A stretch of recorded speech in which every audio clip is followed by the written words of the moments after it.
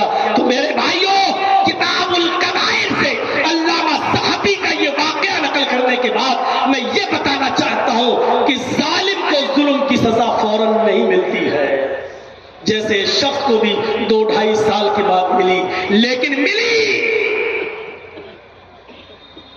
1 inch بھی اگر کسی کی زمین پر قبضہ کیا ہے، کسی کی ماں بہن کو گالی دی ہے، کسی کو برا بھلا کہا ہے، آج ہی سے معافی تلافی کر لو، اپنے معاملات صاف کر لو. محمد رسول اللہ صلی اللہ علیہ وسلم نے انتقال سے 4 دن پہلے بھی یہی کہا تھا. جس دن آپ نے یہ کہا تھا کہ میں تمہارے درمیان 2 چیزیں چھوڑ کر جا رہا ہوں، اس سے پہلے آپ نے یہ بھی کہا تھا کہ اگر میں نے کسی کو مارا ہو تو آؤ وہ مجھ سے اپنا بدلہ لے لے، اگر میں نے کسی کو تھپڑ مارا ہے تو وہ مجھے بھی مار لے، میں نے کسی کو کچھ کہا تو وہ آج مجھے کچھ کہہ لے. نبی اکرم نے عوام کی عدالت میں اپنے آپ کو سامنے رکھ کر کہا تھا اگر میں نے کسی کے ساتھ کوئی برا سلوک کیا تو وہ آج اپنا انتقام لے لے اور بدلہ لے لے.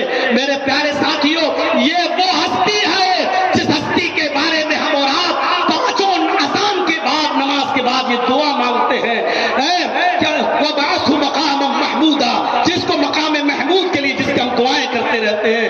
یہ وہ ہستی ہے میرے بھائیوں جو جنت میں سب سے پہلے داخل ہوگی، یہ وہ ہستی ہے جو جنت کا دروازہ سب سے پہلے کھٹکھٹائے گی، یہ وہ ہستی ہے میرے بھائیوں. لیکن اس کے باوجود وہ اپنے آپ کو پیش کر رہے ہیں. یہ لو، اگر میں نے کسی کو مارا ہو تو یہ میں نے اپنے اوپر سے چادر ہٹا دی، تم بھی آؤ اور اپنا انتقام لے لو، اپنا بدلہ لے لو. ایک مرتبہ اللہ کے نبی صلی اللہ علیہ وسلم نماز پڑھا رہے تھے اور ایک صحابی کی پیٹھ میں آپ نے کچوکا لگایا. چلو پیچھے چلو، تم آگے نکلے ہوئے پیچھے چلو. اس نے کہا اللہ کے نبی، آپ نے یہ لاٹھی، یہ نیزہ میرے پیٹھ میں سینے میں چبویا ہے، میں انتقام لوں گا، میں بدلہ لوں گا. اللہ کے نبی نے فوراً اپنی چادر اتار لی کہ ہاں لے لو، اپنا بدلہ لے لو. جیسے وہ قریب آیا اور اس نے پھٹ سے محمد رسول اللہ کے سینے کو چوم لیا، اس نے کہا ہاشا اللہ، اللہ کے نبی میں بدلہ لوں گا، میں کیا یہ نیزہ آپ کے سینے میں چبھاؤں گا؟ کیا آپ ہم سے یہ امید رکھتے ہیں؟ نہیں، اے اللہ کے نبی، مجھے تو آپ کے سینے کا بوسہ لینا تھا، اس لیے میں نے ایسا یہ چال چلی ہے، اور یہ ایک طریقے سے کہا جائے میں نے یہ گیم کھیلا ہے، کیونکہ آپ ایسے چومنے نہیں دیں گے تو میں نے ایسے کر کے آپ کے چادر کو ہٹوا کر آپ کا سینے کا بوسہ لے لیا. تو میرے بھائیوں، بتانے کا مقصد یہ ہے کہ آپ نے چادر اتار دی، لو اپنا انتقام لے لو، اپنے آپ کو بدلے کے لیے پیش. وہ ہستی جب کر سکتی ہے تو ہم اور آپ ان سے بڑے تو نہیں ہیں، ان سے اونچا مقام تو ہمارا اور آپ کا نہیں ہے، پھر ہم اور آپ اپنے آپ کو بدلے کے لیے کیوں پیش نہیں کر سکتے، انتقام کے لیے کیوں پیش نہیں کر سکتے؟ تو یہ ہے حقوق العباد کی ایک مختصر سی وضاحت. اس کے بعد سب سے پہلی جو چیز بیان کی ہے اللہ کے نبی صلی اللہ علیہ وسلم قرآن نے، وہ ہے حقوق العباد میں وَبِالْوَالِدَيْنِ احسانا، والدین کے ساتھ احسان کرو. اس میں کوئی شک نہیں، تمام بندوں میں سب سے بڑا حق باپ کا، حقوق العباد میں والدین کا. اور اسی لیے نبی اکرم صلی اللہ علیہ وسلم سے جب پوچھا جاتا تھا تو آپ یہی کہتے تھے کہ سب سے بڑا گناہ شرک باللہ، اس کے بعد حقوق الوالدین، ماں باپ کی نافرمانی کرنا، ماں باپ کو ستانا، ماں باپ کی نافرمانی کرنا. ایک مرتبہ تو آپ نے 3 بار فرمایا، بخاری کی روایت، الا انبئکم باکبر الکبائر ثلاثا، قلنا بلا یا رسول اللہ. اللہ کے نبی نے 3 بار کہا، لوگوں کیا میں تمہیں سب سے بڑا گناہ نہ بتاؤں؟ کیا میں تمہیں سب سے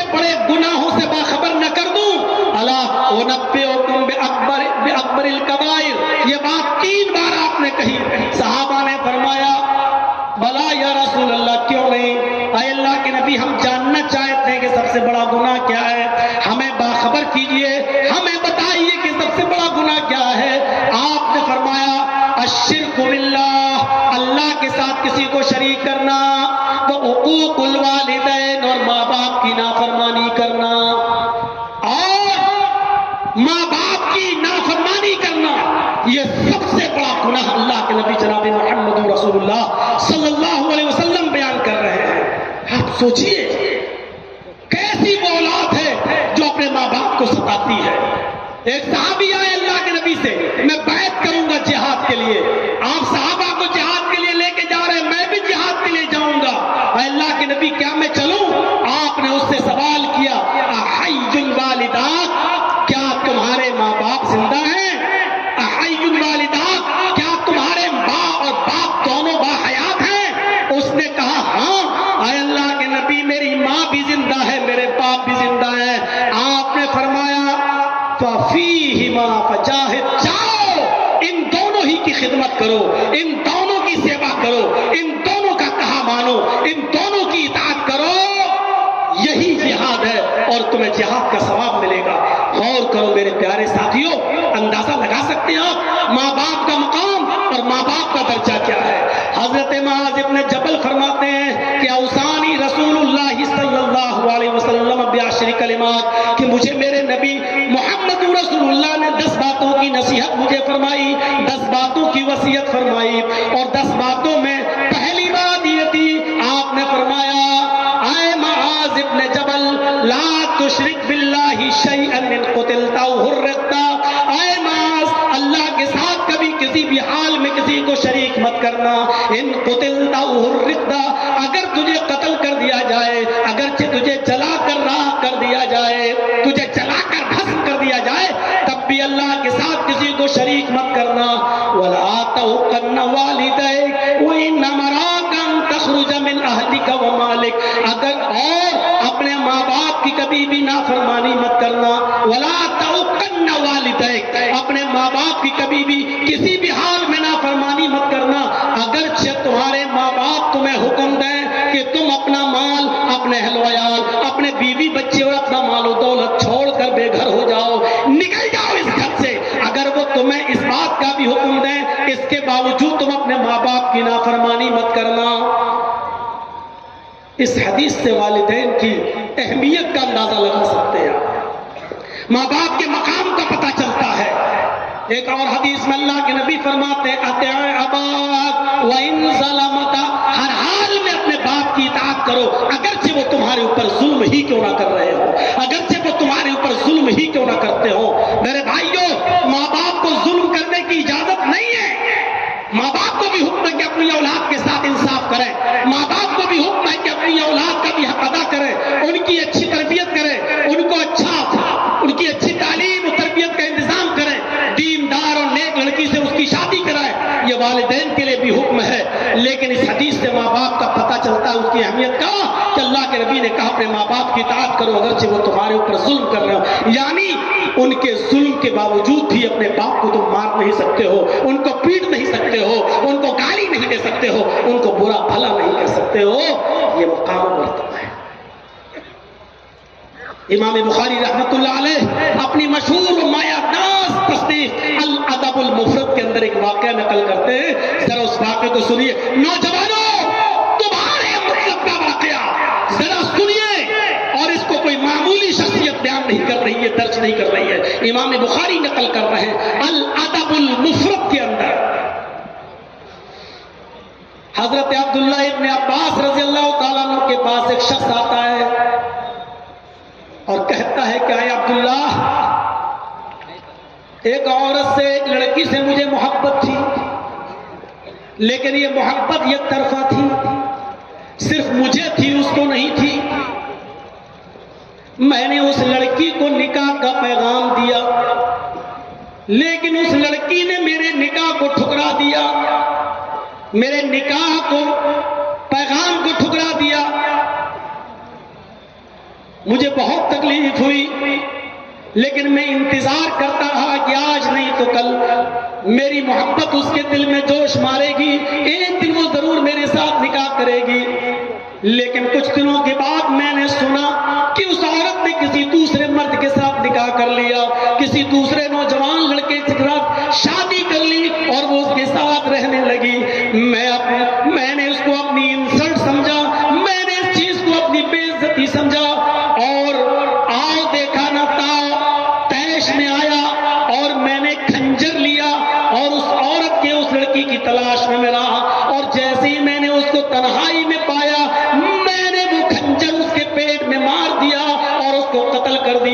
مار ڈالا اور میں 1-2 سال کے لیے رفو چکر ہو گیا، بھاگ گیا اور میرا معاملہ پسے پردہ رہا، پیٹ پیچھے رہا، آج تک کسی کو پتہ ہی نہیں چل سکا کہ اس کو کس نے مارا۔ وہ عورت دفنا دی گئی، لیکن میں آپ کے پاس آیا ہوں، اے عبداللہ ابن عباس، میرے لیے مغفرت کا کوئی راستہ ہو تو بتائیے، میرے لیے بخشش کا کوئی راستہ ہو تو بتائیے، کیا میری کوئی بخشش ہو سکتی ہے؟ میری کوئی بخشش کی امید ہے؟ کیا کوئی ہے ایسی دعا، کیا ہے کوئی ایسا عمل جس کو میں کروں اور میری بخشش ہو جائے؟ عبداللہ ابن عباس رضی اللہ تعالیٰ عنہ نے اس سے پوچھا، حل امک حیۃ، کیا تمہاری ماں زندہ ہے؟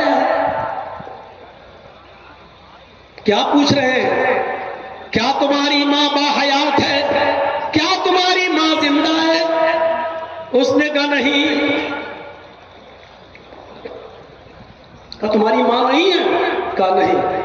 کہا اچھا جاؤ توبہ کرو، استغفار کرو، رو رو کر اپنے گناہ کی معافی مانگو، شاید اللہ کو رحم آ جائے اور اللہ تمہیں بخش دے، اللہ تمہاری مغفرت فرما دے، ہو سکتا ہے وہ بخش دے، غفور رحیم ہے۔ جاؤ۔ جب وہ چلا گیا تو ایک دوسرے صحابی نے عبداللہ ابن عباس سے پوچھا، اے عبداللہ ابن عباس، اس آدمی نے ایک عورت کا قتل کیا ہے، اور جب اس نے پوچھا کہ میری مغفرت کا کوئی راستہ ہے تو آپ نے اس سے ایک ہی سوال کیا، حل امک حیۃ، کیا تمہاری ماں زندہ ہے؟ آپ نے اس کو ماں کے بارے میں کیوں پوچھا؟ آپ نے اس سے اس کی ماں کے بارے میں کیوں سوال کیا کہ تمہاری ماں زندہ ہے؟ تو عبداللہ ابن عباس فرماتے ہیں، میں نہیں سمجھتا کہ ماں کی خدمت کے علاوہ، ماں کی خدمت سے بھی زیادہ بڑھ کر کوئی ایسا عمل ہو جو اس کے اس گناہ کو ختم کر سکتا ہو۔ میں نے سوچا کہ اس کی ماں اگر زندہ ہو تو یہ کہوں جاؤ تم اپنی ماں کی خدمت کرو، کیونکہ ماں کی خدمت تقرب اللہ کا واحد وہ ذریعہ ہے کہ جس کی بنیاد پر یہ اپنے اس گناہ کو معاف کروا سکتا تھا، اپنے گناہ کو بخشوا سکتا تھا۔ تو میرے پیارے ساتھیوں، عبداللہ ابن عباس نے کہا میں نے اس لیے اس سے ماں کے بارے میں پوچھا۔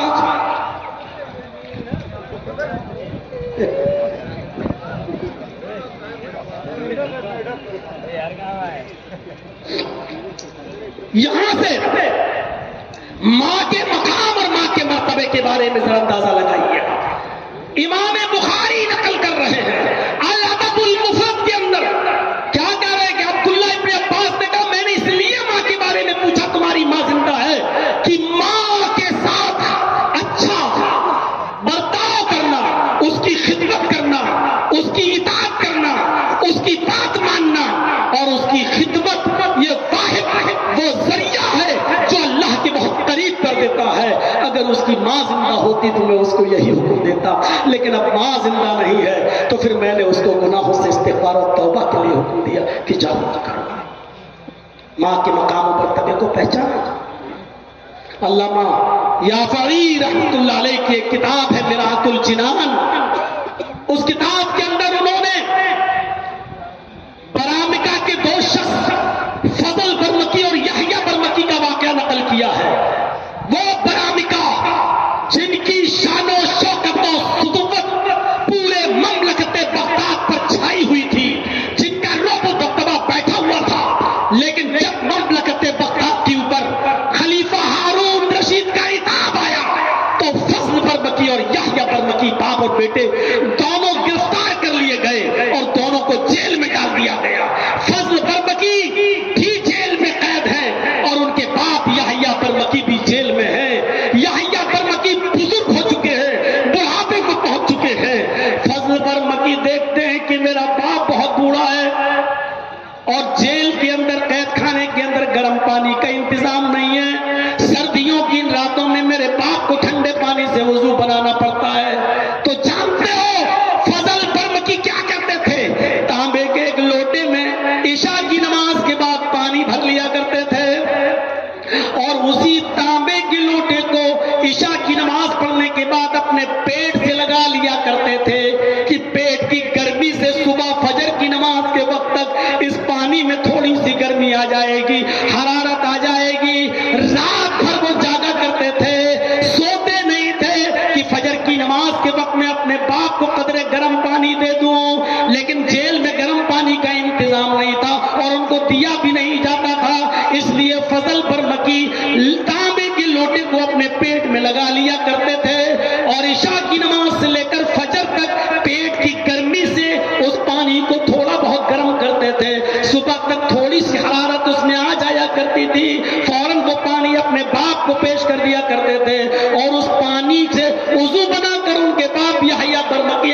بیٹے کو دعا دیا کرتے تھے.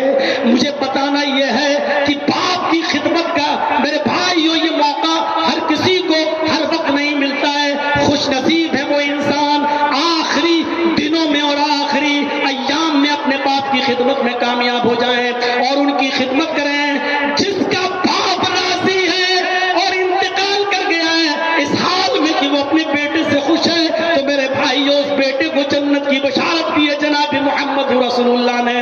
لیکن باپ مر گیا اور اپنے کسی بیٹے سے ناراض تھا تو اس بیٹے کے لیے نماز پڑھنا روزہ رکھنا یہ عبادتیں کس کام کی. میرے بھائیوں ذرا غور کیجئے کہ والدین کی خدمت کتنا بڑا درجہ رکھتی ہے. اولاد کے بھی حقوق ہیں. کوئی یہ نہ کہے کہ واہ صاحب مولانا صرف باپ کا ہی حق ہے اولاد کا کوئی حق ہی نہیں ہے. اولاد کا بھی حق ہے اس کو اچھی تربیت دی جائے. تاریخ خطیب میں خطیب بغدادی رحمت اللہ علیہ نے امام ربیعہ کا جو واقعہ لکھا ہے وہ اہل علم سے پوچھئے. وہ امام ربیعہ جو امام مالک رحمت اللہ علیہ کے بھی استاد تھے لیکن یہ ابھی چھوٹے ہی تھے کہ ان کے باپ کو سفر میں جانے کی ضرورت پیش آ گئی اور 20,000 اشرفی اپنی بیوی کو دے کر چلے گئے کہ خرچ کرنا اور سفر میں چلے گئے. لمبا سفر لیکن اس سفر میں کئی سال لگ گئے. بعض لوگوں نے لکھا ہے 27 سال لگ گئے. 27 سال کے بعد لوٹے تو وہ چھوٹا سا بیٹا جوان ہو چکا تھا. گھر پہ آئے دعا سلام ہوئی سب کچھ ہوئی. بیٹے کو بھی دیکھا اتنا بڑا ہو گیا ہے. اس زمانے میں داڑیاں تو سبھی رکھتے تھے میرے بیٹے کی بھی داڑھی لیکن یہ نہیں معلوم کہ یہ اتنا بڑا عالم اور اتنا بڑا بزرگ بن چکا ہے کہ اس کے حلقے درس میں بڑے بڑے علماء اور بڑے بڑے محدث بیٹھتے ہیں. یہ نہیں معلوم تھا. اپنی بیوی سے سوال کرتے بیوی میں 20,000 اشرفی تمہیں دے کر گیا تھا تم نے کتنا خرچ کیا اور کتنا بچایا. بیوی نے کہا الحمدللہ وہ حفاظت کے ساتھ رکھی ہوئی ہیں. پہلے تم مسجد میں تو جاؤ نماز تو پڑھو آؤ آپ کو آج کی رات میں پورا حساب دے دوں گی اور سب کچھ بتا دوں گی. یہ امام ربیعہ کے باپ جب مسجد میں جاتے ہیں اپنے بیٹے کو دیکھتے ہیں کہ تمام بڑے بڑے علماء اس کے ارد گرد بیٹھے ہوئے ہیں اور اس سے درس حاصل کر رہے ہیں اس سے سیکھ رہے ہیں. ان کو اپنے قلم سے نوٹ کر رہے ہیں جو بیان وہ دے رہا ہے اس کے پوائنٹس نوٹ کر رہے ہیں اس سے معانقہ کر رہے ہیں مسابقہ کر رہے ہیں. یہ تو بہت بڑا عالم دین بن گیا ہے بہت بڑا عالم ہے. اپنے بیٹے کو دیکھ کر ان کی خوشی کا ٹھکانا نہیں رہا. جب شام کو اپنے گھر آتے ہیں اور اپنی بیوی سے ذکر کرتے ہیں الحمدللہ میرا بیٹا تو بہت بڑا عالم ہے بہت بڑے بڑے علماء اس سے درس لینے آتے ہیں. جیسے یہ بیان کیا تو اس کی بیوی نے کہا ہاں اے ربیعہ کے ابو آپ کو معلوم ہونا چاہیے آپ جو 20,000 اشرفی مجھے دے گئے تھے وہ اشرفی میں نے آپ کے بیٹے کی تربیت میں اس کو پڑھانے لکھانے میں نے خرچ کیا ہے. اب بتائیے آپ کو وہ 20,000 اشرفی زیادہ محبوب ہے یا آپ کا یہ بیٹا جو میں نے پال پوس کر اور پڑھا لکھا کر اس کو اتنا بڑا عالم بنا دیا. امام ربیعہ کے والد کہتے ہیں نہیں میری بیوی مجھے کوئی شکایت نہیں ہے وہ 20,000 اشرفیاں میرے لیے کوئی حیثیت نہیں رکھتی ہیں. تم نے میرے بیٹے کی جو تربیت کی ہے وہ قابل داد ہے اس کا میں احسان ادا نہیں کر سکتا. تم نہیں جانتی ہو میری بیوی تم نے مجھے کتنا بڑا تحفہ دیا ہے. تو ایسی مائیں تھیں. آج کی مائیں کیا سکھا رہی ہیں اپنی بیٹیوں کو وہ یوٹیوب پر دیکھ لو انسٹاگرام پہ ٹک ٹاک پہ ڈانس کرتے ہوئے اور ناچ کرتے ہوئے اور یہ فخر محسوس کرتی ہے آج کی مائیں کہ دیکھو میری بیٹی کتنا بڑا کارنامہ انجام دے رہی ہے کتنا بڑا کارنامہ انجام دے رہی ہے. مال حرام کھاؤ گے تو ایسی اولادیں پیدا ہوں گی. امام ربیعہ کے بیٹے کی طرح نہیں امام ربیعہ کی طرح نہیں میرے بھائیوں ایسی اولادیں پیدا ہوں گی جو ٹک ٹاک پہ ڈانس کریں گی اور انسٹاگرام پر بغیر دوپٹے کے شارٹ کپڑوں میں ویڈیو بنائیں گی. ایسی اولادیں پیدا ہوں گی اور آج ہمارا معاشرہ ایسی اولادوں کو دیکھ کر خوش بھی ہوگا. میرے بھائیوں حضرت یوسف علیہ السلام کے اوپر کیسا زمانہ گزرا ہے. کنویں میں پھینکے گئے نکالے گئے مصر کے بازار میں بیچے گئے بادشاہ مصر نے خریدا پھر وہ وہاں پروان چڑھے بالغ ہوئے بادشاہ مصر کی بیوی نے ان کے اوپر غلط نظر ڈالی اور اس کے بعد ان کو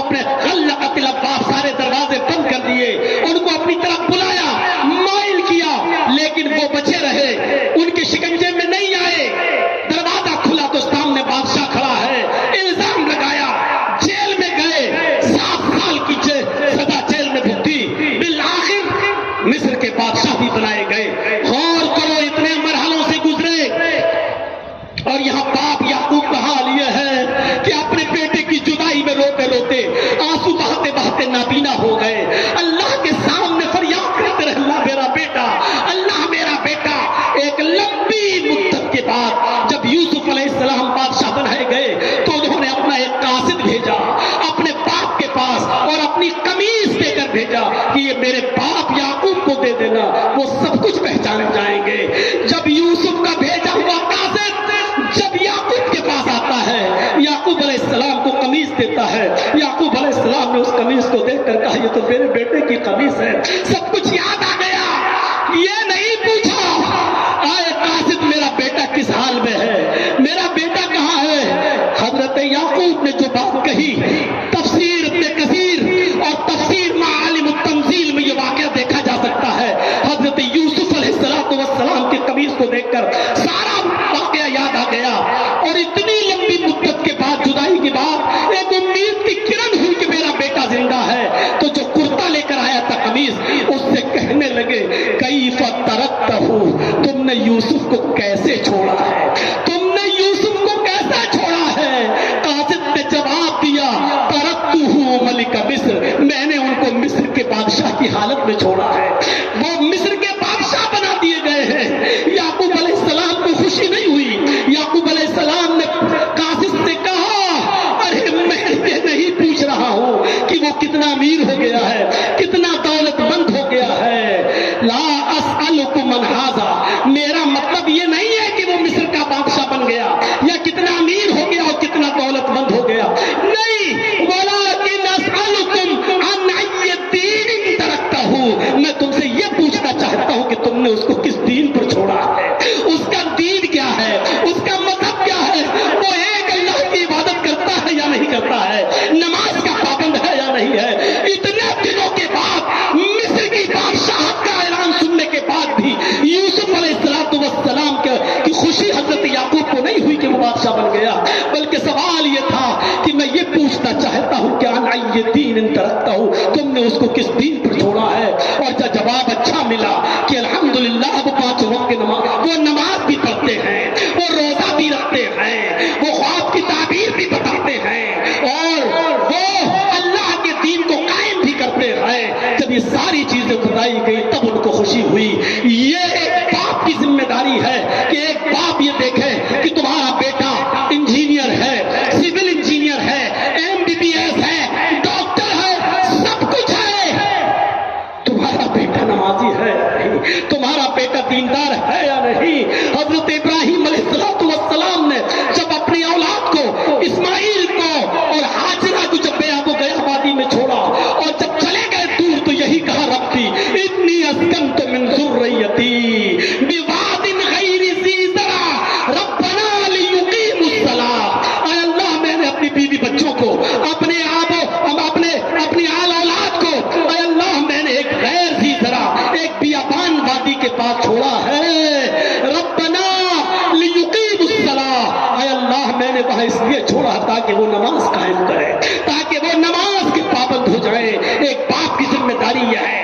آپ نے اپنے بیٹے کو انجینئر بنایا، آپ نے اپنے بیٹے کو ڈاکٹر بنا لیا، آپ نے اپنے بیٹے کو MBA کرا لیا، CA کرا لیا، سب کچھ کرا لیا، مبارک ہو آپ کو کہ بہت بڑا آدمی بنا دیا، لیکن آپ نے اپنے بیٹے کو اگر نمازی نہ بنایا، آپ نے اچھی تربیت نہیں دی تو آپ ناکام ہے۔